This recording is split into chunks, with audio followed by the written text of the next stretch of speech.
Hi everybody, welcome back to my channel. Welcome to Made version 2. I posted the original version a couple of days ago, and I discovered that I don't do ASMR. It's too faint. I took a listen and didn't like what I heard, so I redid it, making it a normal read. I made adjustments to my new microphone, and I liked the story much better. For those of you who listened to the original, thanks, and I'm sorry I screwed it up. Here's the updated version. Made, version 2. Nobody else carried a lower left arm and hand in their backpack. I had just come from the student dissection lab where I had appropriated the arm. Not any arm. The college linebacker had died from heat exhaustion, and the parents, alumni of the dear old college, donated his body. I also heard they couldn't afford a funeral.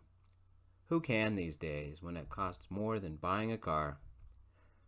However, their donation made life a lot easier for me. This arm, it had exact measurements to the millimeter. It meant I could finish my project tonight. But I hope Adam didn't mind the yin-yang tattoo on the wrist. A little blood oozed from where I had separated it from the rest of the arm and seeped into the fabric of my pack. I thought I had wrapped the arm well enough, but I guess not. The subway held a dozen people, most of them too tired to pay attention to me. I took a seat at the back, avoiding most people, especially the passed-out drunk. He stank like whiskey and sweat. Automatically, I mentally measured his head. Too small for my needs. His cranium would not fit the brain. A police officer got on board and glanced around before taking a seat. Had they found me? It would be a disaster if they caught me now. Tonight, the forecasters predicted lightning.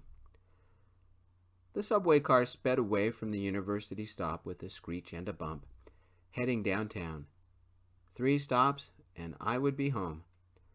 I used my phone to turn on my lab, adjusting temperature because intramolecular vascular surgery worked best in warmer temperatures. I set the nanite actuators from standby to full operation and heated the nanite gel to 98 degrees. The car slowed to a stop, with the old brakes sounding like fingernails on a chalkboard. A second officer got on board. He looked around, noticed me, and walked to the back. He took a seat only a row ahead of mine. Damn. I needed to stay calm. He didn't know anything. However, the new officer had the proper cranial size. He had brown hair, good. Above average musculature, good. The wedding ring meant he would be missed too soon. Not an ideal candidate. Besides, I already had the proper head already attached. A shame about the vocal cords, though, because I damaged them when I inserted the neck supports. I hoped Adam liked a gravelly voice. The officer turned around. Crap. What do I do? He must smell the preservative on the arm. Buddy, the officer said, my phone ran out of power. Do you know what time it is? I forced myself to take a deep, slow breath and hugged my backpack to me. The blood leaked, making a large wet blood stain on the bottom. 9. Thanks. What's so special about your backpack? It's dripping. Think fast. He doesn't know I'm carrying an arm. I bought some steaks. Yeah, fresh meat. I'm going to have a barbecue with friends. Steaks for the barbecue, that's it. The juices from the meat are leaking. I gave a small smile that I prayed didn't come across as creepy. The officer nodded, lifting an eyebrow, and turned away. At the next stop, a few people got on. The other officer left. A couple of guys entered wearing black suits and black sunglasses. One looked right at me. They took a seat on the far end of the car. Finally, my stop. I pushed past the policeman and got out as fast as I could, making sure no one followed me to the basement apartment I rented. The sky had clouded over and a light wind blew. A soft rain began to fall. As I approached my door, a shadow moved behind me. I stopped, stared, and waited. Nothing moved. Yet I knew something hit. I waited. Then a cat jumped out. I'm being paranoid. Unlocking my door, I entered as fast as I could, slamming it behind me. I deadbolted it, attached the chain, and placed a chair under the handle. Something jumped on me, and the backpack fell with a slosh. I whirled. "Igor," I said, kneeling next to our dog, "you scared the crap out of me." The dog licked my face and then sniffed at my pack. "No, that's not for you," I said. "It's for Adam." I took my pack into the kitchen, got Igor fresh water and food. Then I took my pack to the master bedroom, Adam's room, otherwise known as my lab. The temperature, though 90, still needed to rise. Good. Nanite gel bubbled at the perfect viscosity. Good. Electrical systems showed optimal charge. Good. I glanced at the monitor. The nanites had reversed all the cell deterioration in Adam. Excellent. In the center of the room stood a metal coffin filled with my custom nanite gel. A dozen tubes, 3 per side, kept the gel circulating, and 27 electrical leads connected the womb to my terminals and computers. I called it the womb because that is where Adam will be born. Adam, the love I would die for. The nanite gel tinted his brown hair and pale skin blue. The heart monitor didn't make a sound because that heart hadn't beat in months. I got it from the body of a construction worker who had been hit by a crane and died. Early 20s, strong, healthy, little evidence of any plaque. A good specimen, but more important, he happened to be the right size. The legs had once belonged to a jogger that had died in a car accident.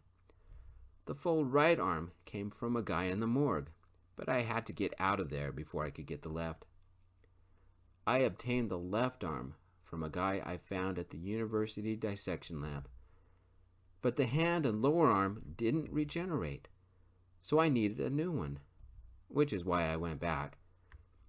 The head came from a body I found in the hospital morgue. What made it special? It closely resembled Adam's original features, except for the darker and longer hair.